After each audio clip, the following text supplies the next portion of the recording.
Boa noite a todos. Boa noite. Vamos ver essa. Então todo mundo desanimado. Boa noite a todos. Boa noite. Agora vai dar mais gostoso.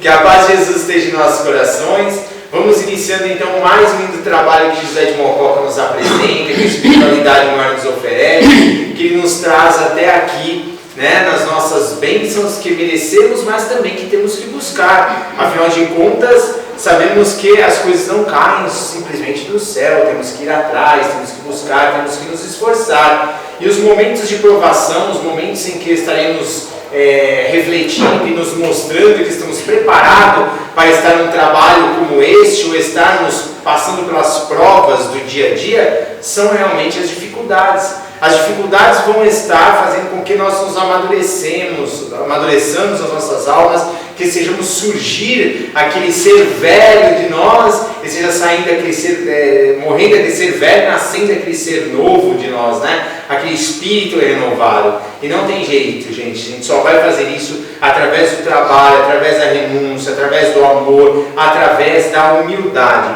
E sempre a gente tem que colocar isso em característica, por qualquer que for o trabalho, dentro da casa espírita, fora da casa espírita, a humildade é o melhor, é uma das virtudes maravilhosas que temos que ter, porque Jesus foi um sol a brilhar nesta terra e foi o Espírito que mais nos ensinou a humildade. Emmanuel fala isso. Então, que estejamos levando isso para o nosso dia, preparando a nossa chegada para a casa de caridade, trazendo a reflexão interior, saindo daqui melhores, porque a gente sabe que a gente entra às vezes mais carregado, depois a gente sai mais leve, né? Depois a gente corre de novo, tem que ir para a casa espírita, tem que ir lá para o José de Mococa. Mas façamos na nossa vida uma rotina de bênçãos, de bondade, é isso que precisamos, tá bom? Então quem vai fazer a palestra hoje vai ser o nosso irmão Seu Rinaldo, né? Até a característica, eu vi com a roupa de São Paulo. Ele vai falar hoje sobre o Evangelho, vai falar sobre 3 assuntos do Evangelho. Jesus paga o tributo, a primeira multiplicação dos pães e o preço da traição. Ele estava aqui todo empolgado, né, Senhor Ronaldo? Foi uma das primeiras palestras que meu pai chamou ele para fazer. Ele chegou, ele chegou aqui e já meu pai já chamou, vem, vamos trabalhar, que você está muito sentado aí, está paradão, bora. Não foi? Bora. Fica à vontade, seja. Só tem que levar o papel. Boa noite a todos, queridos irmãos e irmãs. E a gente vai falar hoje sobre 3 passagens do Evangelho. É uma forma de fazer uma homenagem, um agradecimento para o Sr. Sola, porque 3 anos atrás, né, gente novo aqui e tal, e ele fez um convite surpresa para a gente. Né? Não surpresa, vamos dizer, acho que seria uma intimação, nem uma intimada. Eu estava sentado, acho que o Walter estava, abri os trabalhos, talvez acho que eu não entendia bem na época, comecinho, né, um mês aqui na casa, e havia me convidado antes para trabalhar, né? E a gente começou a trabalhar, e faltou o palestrante, e você faz palestra? Aí eu ia falar, ele, não, vem fazer, ele me pegou para mão, faz lá. Aí interessante que eu já contei para vocês, né? Alguns. Nesse dia, uma quarta-feira, vinha voltando de viagem, às vezes eu levo o livro, estava com o Evangelho e li umas 5, 6 passagens do Evangelho. Então, à noite, quando ele me chamou, eu fiz justamente essas passagens. Jesus paga o tributo, primeira multiplicação dos pães, e a outra que, por um motivo técnico, aí faltou, é a traição de Judas, né? Então, e a gente fez de uma forma resumida essa palestra naquela época, né? E parece que deu tudo certinho e tal.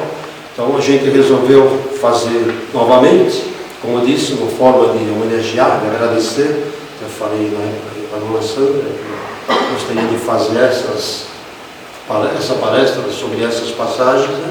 Uma forma de a gente homenagear, porque graças a ele que a gente está na casa, né? Eu recebi o convite, ele me incentivou a fazer a palestra, depois a Sandra me convidou para fazer as demais, né? E a gente está até hoje aqui, né? Já se passaram mais de 3 anos, a gente se sente bem, confortável na casa e tal, né? A gente agradece muito ele, a casa, vocês, né? Que estão sempre do lado da gente. Então, gente, nós, antes de começar, a gente vai fazer agora dessa forma, que é mais completa, moderna, né? Antes da gente começar, a gente vai falar sobre a questão do tributo, que também consta do Evangelho de Mateus.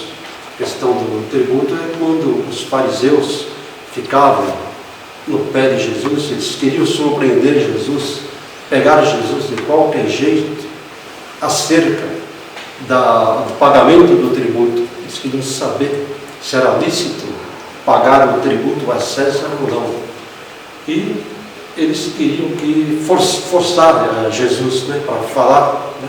Na verdade, eles queriam que Jesus fosse contra, para que pudesse incriminar Jesus e eles pudessem entregar aos romanos, né? Então eles estavam lá programando, juntaram os chefes, os maiores da época, né, os principais dos sacerdotes, fizeram uma reunião e nessa reunião decidiram mandar alguns fariseus, né, seus subordinados, discípulos, ir ter com Jesus. E eles foram. E aproximando-se de Jesus, eles disseram: Mestre, sabemos que és íntegro, que trabalha, que faz, né, as coisas de Deus, ensina o caminho de Deus, mas dize para nós, né, qual a tua opinião a respeito aí do tributo? Você acha certo pagar ou não o tributo a César? E Jesus, como a gente sabe, espírito elevadíssimo, né, atento, astuto, já percebe que é uma cilada, uma intenção deles, e Jesus diz para eles, né, hipócritas, por que vocês estão me pondo à prova? Por que me atentais? Ora, vocês têm aí uma moeda? Mostrem-me a moeda. Eles mostraram a moeda. Jesus, vendo a imagem e inscrição, pergunta a eles: de quem é a imagem e inscrição? E eles respondem: de César. E Jesus diz a ele: então, dai a César o que é de César, e a Deus o que é de Deus. Eles ficaram maravilhados, né? Ficaram assim, admirados com a resposta de Jesus. Ficaram, né? Olha, prêmio espetacular, né? A vitória, a saída do mestre foi excepcional, né? E Jesus, então, naquele momento, antes disso, eles estavam furiosos, estavam cabreiros com Jesus, porque Jesus havia contado para eles uma parábola, a parábola dos más lavradores, dos rendeiros, né? É assim, havia o senhor da vinha, dono das terras, ele vai viajar, se ausenta do país e arrenda as terras para os lavradores. Aí, quando ele volta de viagem, ele manda os servos, né, para cobrar o que lhe cabe, tem direito a respeito lá da renda e tal. Aí os lavradores descem cacete neles, né, batem, eles apanham. Primeiro ele manda um, depois outro, depois o terceiro. Aí o proprietário diz: pô, agora vou mandar meu filho é herdeiro, eles vão respeitar. Paulada, foi pior ainda, eles matam o rapaz, né? O moço vai lá e diz: olha, esse daí é o herdeiro, a gente mata eles e já fica com toda a herança para nós, acaba esse problema. E essa parábola serviu justamente como carapuça para os fariseus, né? Por isso que eles ficaram lá doidos da vida, ficaram já bravos, né, chateados com Jesus. Essa pergunta que eles fizeram para Jesus a respeito do pagamento do tributo foi proposital, de propósito, para experimentar, para ver o que Jesus iria dizer. Se Jesus fosse contra, eles iam incriminar, iam entregar Jesus para as autoridades romanas. Se Jesus fosse a favor, Jesus iria contra as leis judaicas. Mas Jesus foi astuto, foi esperto. Olha só então, né, a elevação moral de Jesus, como é grande. De fato, a elevação de Jesus é imensa, muito além do que nós podemos imaginar. Jesus, né, teve muita sabedoria para dizer, deu uma resposta à altura para eles, que eles não esperavam, com bons ensinamentos. E além de tudo, Jesus não foi não deu preferência para um lado nem para outro. A faixa vibrativa, evolutiva de Jesus é tão grande que Jesus seria incapaz de agredir quem quer que seja. Fisicamente impossível.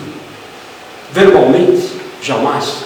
E pensamento também não. A gente sabe da dignidade do Mestre Jesus. E uma coisa, né? Dai a César o que é de César, né? A gente vai ver, vamos usar hoje aqui, que representa essa máxima. Eu fiz aí um apanhadinho, a gente podia até falar, mas a gente vai dar uma olhadinha, né? Essa parte está no livro Pão Nosso, acho que até vai passar aí. Todo lugar do mundo o homem encontrará sempre, de acordo com os seus próprios merecimentos, a figura de César, simbolizada no governo estatal. Lembrando que sempre temos os governantes que merecemos. Maus homens produzem maus estadistas. Isso está no livro Pão Nosso. Então, gente, agora eu fiz essa parte aqui. Nós temos obrigações a cumprir: leis de trânsito, impostos, taxas, votação, Receita Federal, etc. Né? Se pagamos impostos voltados para a saúde e não temos uma saúde decente, um sistema decente, né?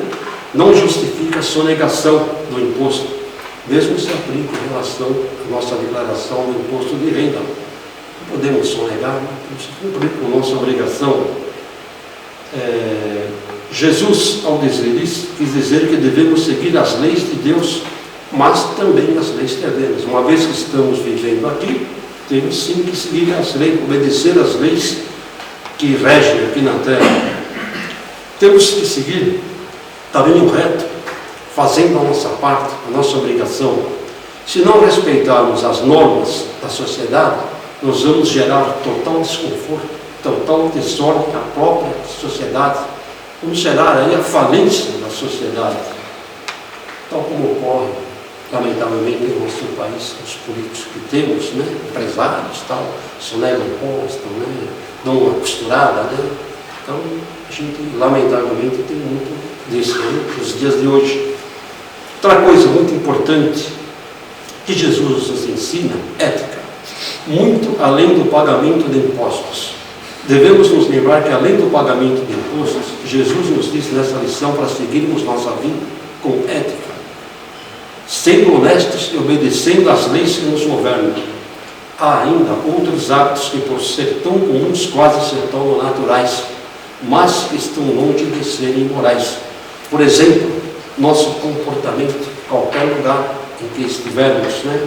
Em nosso trabalho, na nossa empresa, cumprir horário, expediente, nossa casa, dar os bons exemplos. Aqui, na instituição, né? Temos regras a cumprir, normas a seguir, horários, né? Responsabilidade e tudo mais o que cabe ao homem responsável, ao homem de bem, conforme indica o Mestre Jesus. Enfim, temos que obedecer e temos que nos subordinar à moralidade e da igualdade. Estejamos atentos à lição do Mestre Jesus, seguir as leis de amor e também as leis terrenas. Então, cabe a nós ter esse comportamento, né, gente?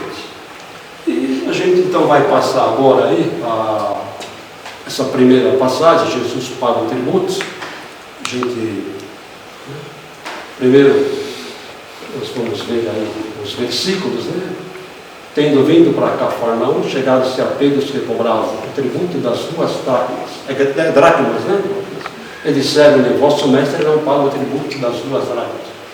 Ele respondeu: paga. E depois que entrou em casa, Jesus o preveniu, dizendo: que te parece, Simão, de quem recebem os reis da terra o tributo, ou vocês, de seus filhos ou de estranhos? Pedro respondeu: dos estranhos. Disse-lhe Jesus: logo estão isentos os filhos. Mas para que não escandalizemos, vai ao mar, lança um anzol, e o primeiro peixe que subir, toma-o, e abrindo-lhe a boca, acharás dentro um estáquio. Tira-o e dá-lhe por mim e por ti. Um estáquio tinha o valor de 4 dracmas, quer dizer, 2 do Pedro e 2 de Jesus. A dracma antiga era a moeda monetária usada na Grécia, e o dracma era a moeda mais antiga em circulação no mundo todo. até ser substituída pelo euro. Acho que é no início dos anos 2000, 2000 e pouco, nem lembro mais quando entrou em vigor o euro. Aí essa moeda que existia naquele lado lá foi substituída. Então, gente, sem dúvida alguma que o pagamento do tributo, Jesus nos mostra o grande exemplo de sermos homens de bem, deixando-nos uma lição de fé e amor em nosso trabalho, além de nos ensinar a cumprir as obrigações e compromissos, principalmente nossos deveres com o Estado, né? Jamais nos mentirmos de nossa responsabilidade. Por outro lado, a gente falou aí, né? Os cobradores de impostos, os fariseus disfarçados, tal, né? Foram experimentar Jesus, né? Queriam incriminar Jesus. Jesus, espírito elevadíssimo, sabendo da intenção deles, decepcionou eles, né? Através aí do trabalho de Pedro, pescaria em alto mar. Então a gente vê aí o livro Evangelho dos Humildes, onde se verifica que Jesus de tudo procurava extrair lições proveitosas, não deixava escapar nenhuma ocasião de ensinar a viverem na terra, segundo as leis de Deus. Os mais pequeninos partes da vida cotidiana forneciam-lhe material para desenvolver os seus ensinamentos e os exemplos para ilustrá-los, né? Assim conseguiu fazer de seu Evangelho não só um manual prático que devemos observar em nossa vida diária, de relação com o nosso próximo, como também de respeito e de amor para com o nosso Pai Celestial. Nesta passagem, que se conta como Jesus paga o tributo, ele nos lega uma lição de fé no trabalho. Ele nos demonstra que com o trabalho honesto e honrado de nossas mãos ou da nossa inteligência, granjearemos tudo quanto necessitamos para a nossa subsistência e para cumprirmos lealmente nossas obrigações e compromissos terrenos. Ao serem Pedro e Jesus questionados para pagar o tributo, não tinham dinheiro. E Pedro, através do trabalho, né, pegou o peixe que proporcionou a quantia exata do que precisava para pagar lá o imposto. Bom, em sua simbologia, esse trecho nos recorda que, por mais aflitiva que seja a nossa situação financeira, trabalho é o recurso providencial que Deus nos concede, né? Para resolvermos aí a nossa existência aqui na Terra. No livro Espírito do Cristianismo, a gente terá esse trecho, os dois tributos, né? Naturalmente, os principais sacerdotes e escribas e os fariseus não podiam ouvir com bons ouvidos a interpelação de Jesus sobre a significação da pedra que eles haviam rejeitado, por não quererem submeter-se às injunções do alto, né? Do ato, isso, desculpa. E como um plano preparatório de vingança, enviaram ao Senhor embaixadores disfarçados, encarregados de apanhá-lo por alguma palavra que pudesse ser dita contra o governo, acusá-lo de subversivo e entregá-lo à autoridade romana. Naquela ocasião havia grande repulsa contra os impostos, tal como acontece hoje, a mesma coisa. Pior ainda, né? Jesus, homem de justiça, não podia deixar de ir contra o governo, aconselhando a não fazer o pagamento. Jesus conhecia muito bem as intenções daquela gente má e ardilosa, tendo aproveitado a ocasião para lhes uma edificante lição. O mestre lhes fez compreender que o tributo de César devia ser pago, mas existia também um outro tributo que, se não fosse pago no presente, serviria no futuro com juros de mora, tributo de Deus. Se as leis dos homens nos impõem deveres, as leis de Deus com mais forte razão nos tornam devedores de obrigações das quais não podemos excusar-nos sem infringi-las, né? Então, olha só, né? A certeza absoluta que os deveres para com Deus são infinitamente superiores, né? Dai a Deus o que é de Deus e a César o que é de César. Eis o dever do homem de bem, de quem deseja a honradez dos que procuram colocar-se acima dos prejuízos terrenos, dos que se querem livrar da terrível confusão que nos ameaça nestes momentos difíceis, dos que, compreendendo a sua situação neste mundo, sabem que nunca poderão ser felizes se descuidares do dever principal, que é o da submissão à vontade de Deus. Vejamos no livro de Paulo Nosso, a lição Nós e César, que a gente comentou, né? Jesus respondendo disse: dai a César o que é de César e a Deus o que é de Deus. Todo lugar do mundo nós vamos ter isso. Atualmente temos isso nos nossos governos políticos, né?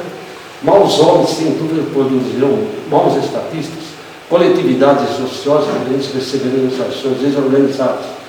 De qualquer modo, a influência de César cercará a criatura, reclamando a execução dos compromissos materiais. É imprescindível dar o que pertence.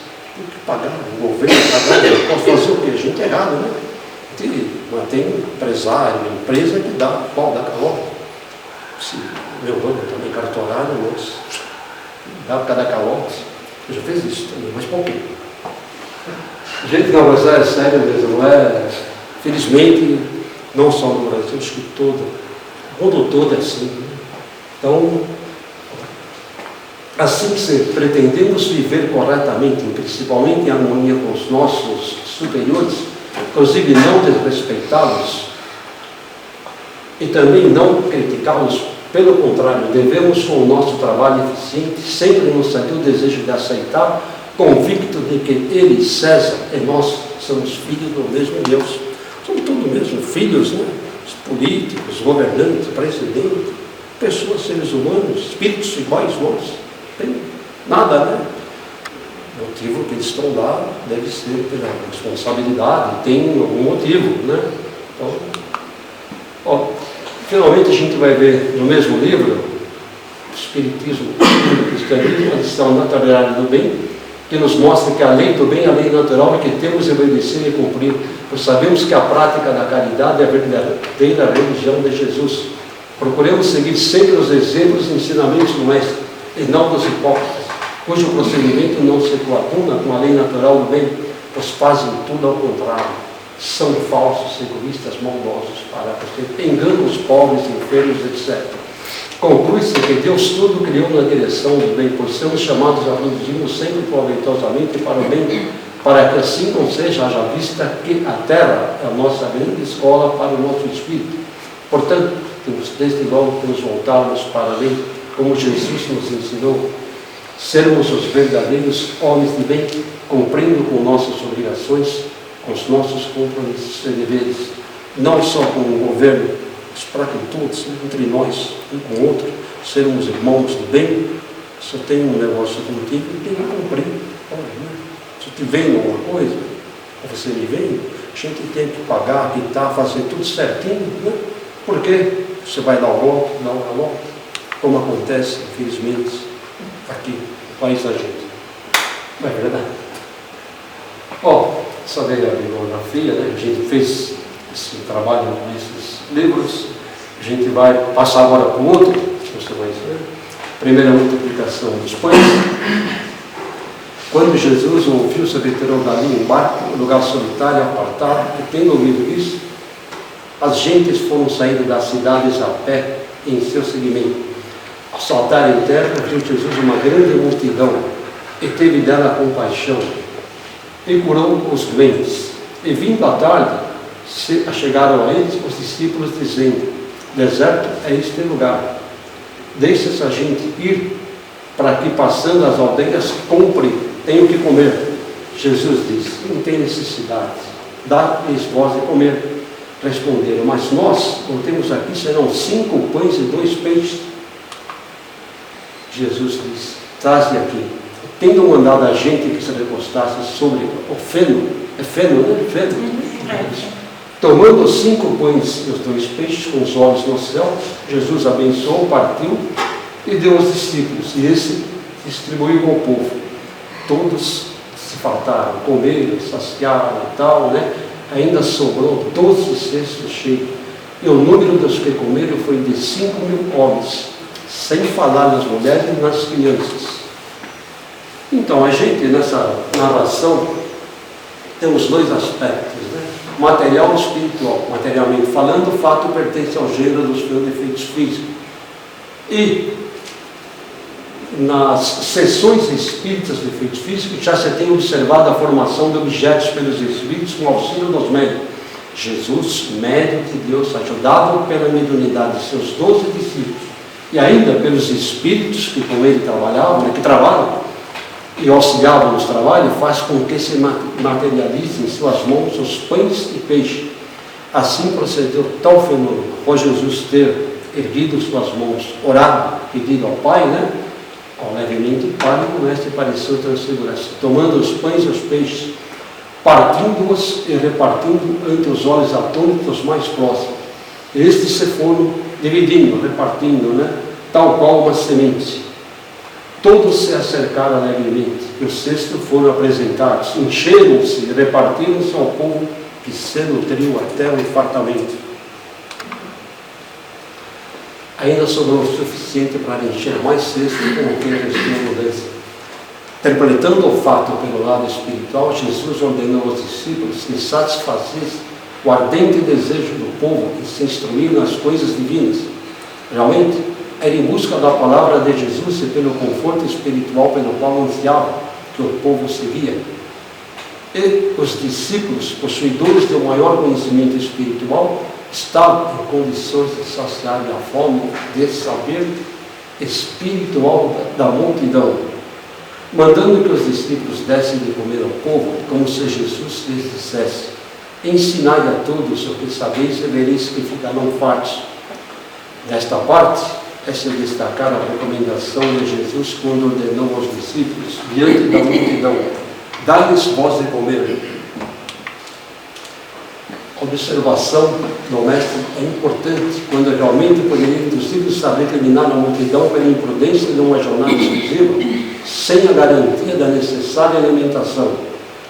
Jesus, porém, desejou gravar no espírito dos aprendizes a consagração deles ao serviço popular. Na hora do ensinamento, a fome era naturalmente do corpo, vencido de cansaço, mas ainda e sempre vemos a multidão carente de amparo, dominada pela fome de luz e de harmonia. Os colaboradores de Jesus são chamados não a obscurecê-lo com o pessimismo, não a perturbá-lo com indisciplina ou com o desânimo, mas sim a nutri-lo de esclarecimento e paz, fortaleza moral e sublime esperança. Se te encontras diante do povo com anseio de ajudá-lo, não te percas em pregações de rebelião e desespero.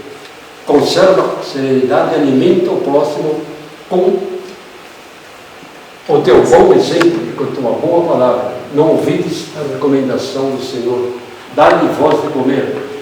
Bom, ainda sobre a multiplicação dos pães, os evangelistas narram isso em todos os evangelhos, não falta até João, então Lucas, os 4.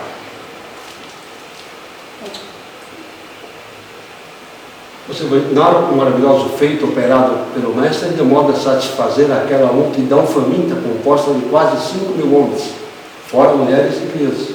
O caso impressionou profundamente os discípulos, razão por que os evangelhos aí se recordam. Realmente, tratando-se do problema do pão, que é o problema nosso, da humanidade, constituindo o pivô em torno do qual vem girando em todos os tempos as atividades e as agitações humanas mais acentuadas, justifica-se aquela particularidade, fenômeno da multiplicação das massas.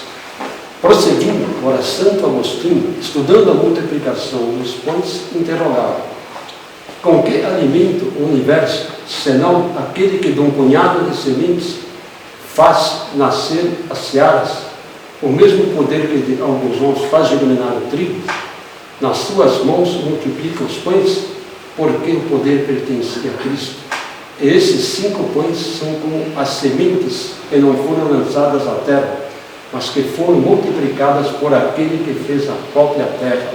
Então, você vê que Santo Agostinho, observação bonita que ele faz. Ora, porque qual o problema Jesus multiplicar 5 pães e 5 peixes, se ele próprio fez a terra, governador da terra? Então, não tinha, ele quis dizer que não é de se espantar, não. Comum, Jesus formou a terra e isso daí para ele fazer esse feito, procedeu essa materialização dos pães e peixes, multiplicar, não foi nada.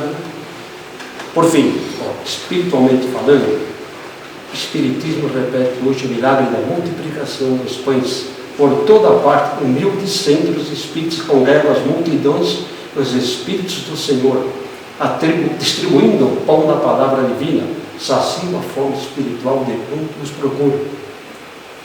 Conclui-se em consequência que o Evangelho é o celeiro de Jesus. Neste celeiro há pão para todos os famintos, porque o Mestre não deixa que se perca a mínima parcela de seus ensinamentos. Assim, Jesus sacia os que procuram de boa vontade e sempre sobra para os retardatários, que acorrem a Ele, premidos pela dor, pela necessidade de luz e de conforto espiritual. Então, gente, teve essa parte como importante. Nós aqui, a Casa Espírita, quantas pessoas que atendemos, né? Por exemplo, dos trabalhos, ora, não vem só os 10 tons médicos, vem aí uns, mais ou menos, eu calculo, mais de 100 até, que são preparados, orientados, né? E são, olha, o trabalho que nós, através da mediunidade que Jesus nos dá, nos passou, então a gente ajuda esse trabalho que a gente faz aqui. Então a gente atende muitos e muitos que necessitam. Falei 100, mas talvez passa disso, né? Muito mais do que a gente imagina. Fora os encarnados que vêm, né? Os encarnados, agora a casa está fechada e tal, mas quando se socorrer aqui do pão divino. Então é importante a gente frisar isso, que nós aqui, né, o Evangelho é o celeiro de Jesus, onde alimenta muitos, né, muitos famintos que necessitam, né? Quantas pessoas aí quebradas, né, desesperadas, pessoas que pensam em tirar sua própria vida e tal, vêm, conhecem o centro espírita e se modificam através dos ensinamentos que aqui recebem, né, através da palavra, da doutrinação, do amor que a gente tenta passar ao nosso próximo. Gente, então essas duas foi gravada, tem outra aqui, acho que já tem, vou pedir para a Sheila vai ler para a gente, o preço da traição. Agradeço você, Lopes, legal, obrigado, né? Você a oportunidade, a gente agradece isso, né? Agora, filho, você vai. Essa. Isso. O preço da traição.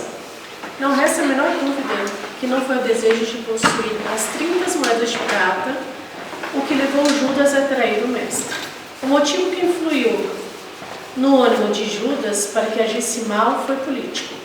Os judeus nessa época viviam sob o jugo romano. Os patriotas israelitas ansiavam por recuperar a liberdade perdida. Judas pertencia ao grupo dos que, por meio de uma revolução, queria libertar a Judeia. Iludido pela simpatia que Jesus desfrutava no seio do povo e pela boa acolhida que Jerusalém lhe tributava, Judas não via em Jesus um missionário celeste, mas um chefe de partido. Judas quis precipitar os acontecimentos políticos, entregando o mestre à prisão. Julgava que houvesse reação, os partidários se reuniram e se faria a tão ambicionada revolta contra os romanos. Mas o plano não deu certo. O que Judas arquitetava em sua mente falhou e ele pagou um alto preço por seu equívoco. Talvez tudo poderia ter sido diferente e a história poderia ter sido alterada, porém a tentação foi muito forte. A respeito temos o livro Caminho, Verdade e Vida, a lição 129, Origem das Tentações, que nos alerta. Mas cada um é tentado quando um atraído e engodado pela sua própria concupiscência. Tiago 1,14. Assim, lamentavelmente, Judas, iludido, foi tentado e fracassou, entregando o mestre a quem amava pelo preço de míseras moedas. Observa-se também que não era somente Judas que acreditava que Jesus seria um revolucionário. O povo também acreditava, como nos mostra a lição 174, plataforma do mestre, do livro Vinha de Luz, assim inserida. Em verdade, há 2000 anos, o povo acreditava que Jesus seria comandante revolucionário como tantos outros, a desvelar-se por reivindicações políticas à custa da morte, do suor e das lágrimas de muita gente. Ainda hoje vemos grupos compactos de homens indisciplinados que, administrando ou obedecendo, se reportam ao Cristo, interpretando qual se fora patrono de rebeliões individuais, sedento de guerra civil. Entretanto, do Evangelho não transparece qualquer programa nesse sentido. Que Jesus é o divino governador do planeta, não podemos duvidar. É certo que depois de tudo veio o arrependimento, o desgosto, etc. Vejamos a lição 98. Isso é contigo do livro Pão Nosso, que diz: a palavra da maldade humana é sempre cruel para quantos lhe ouvem as criminosas insinuações. O caso de Judas demonstra a irresponsabilidade e a perversidade de quantos cooperam na execução dos grandes delitos. O espírito imprevidente se considera os alvitres malévolos. Em breve tempo se capacita da solidão em que se encontra nos círculos da consequência desastrosa. Quem age corretamente encontrará nos felizes resultados de suas iniciativas aluviões de companheiros que lhe desejam partilhar as vitórias. Entretanto, muito raramente sentirá a presença de alguém que lhe comungue as aplicações no dia da derrota temporária. Semelhante realidade induz a criatura à precaução mais insistente. A experiência amarga de Judas repete-se com a maioria dos homens todos os dias, embora em outros setores.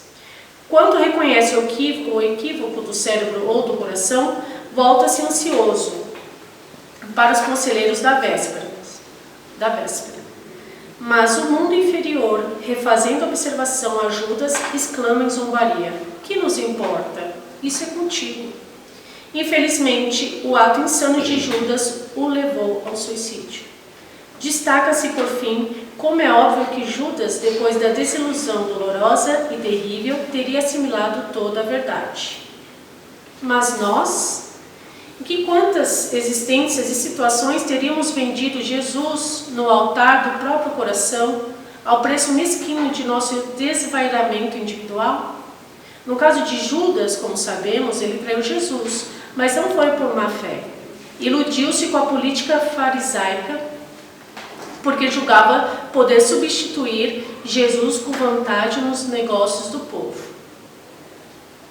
Conclui-se dessa forma que cada criatura humana apresenta certa percentagem de expressão diabólica na parte inferior da personalidade. Muito bem, né? Senhor Rinaldo. Muito obrigado. Parabéns. Obrigado.